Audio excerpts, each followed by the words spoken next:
అందరికీ నమస్కారం. Welcome to Andhraprabha. నేను మీ హేమ. అయోధ్య రాముడి ప్రాణ ప్రతిష్ఠ కోసం 1000 కళ్ళతో ఎదురుచూస్తున్నట్లుగా సరియు నది తీరం సార్వాంగ సుందరంగా ముస్తాబైంది. తరలివస్తున్న అతిథులు, సాధువులు, భక్తుల కోసం భారీ ఎత్తున ఏర్పాట్లు జరుగుతున్నాయి. ప్రధాని మోదీ ఆధ్వర్యంలో జరిగే ఈ మహోత్సవంలో ఎలాంటి అవాంఛనీయ ఘటనలు జరగకుండా పోలీసులు కట్టుదిట్టమైన భద్రత ఏర్పాటు చేశారు.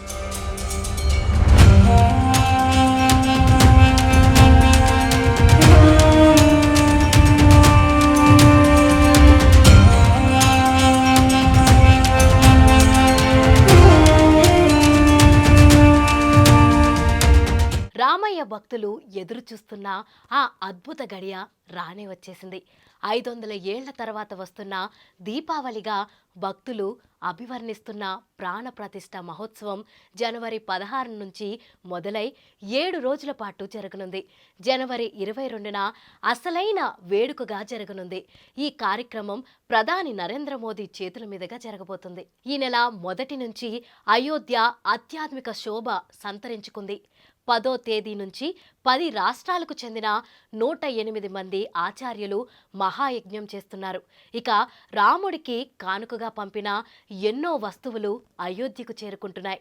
గుజరాత్ నుంచి 1100 కిలోల బరువున్న దీపం, మధుర నుంచి దీన్ దయల్ గోశాల కమిటీ పంపిన అగరబత్తులు అయోధ్యకు వచ్చాయి.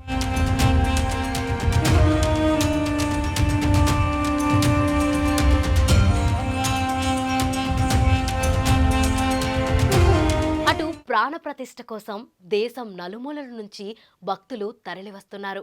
రామ్ మందిర్ ట్రస్ట్ నుంచి ఆహ్వానం అందుకున్న అతిథులే 11,000 మంది దాకా ఉన్నారు. అయోధ్యకు వస్తున్న సాధువులు, స్వామీజులకు రామ్ మందిర్ ట్రస్ట్ వసతులు ఏర్పాటు చేసింది. రద్దీని దృష్టిలో ఉంచుకుని పోలీసులు గట్టి నియమ నిబంధనలను అమలు చేస్తున్నారు. ఉగ్రవాదులు ఎటువంటి చర్యలకు పాల్పడకుండా బందోబస్తు ఏర్పాటు చేశారు. అధునాతన నిఘా వస్తువును అమల్లోకి తెచ్చారు. ఎమర్జెన్సీ కోసం వైద్య సదుపాయాలు కూడా ఏర్పాటు చేశారు.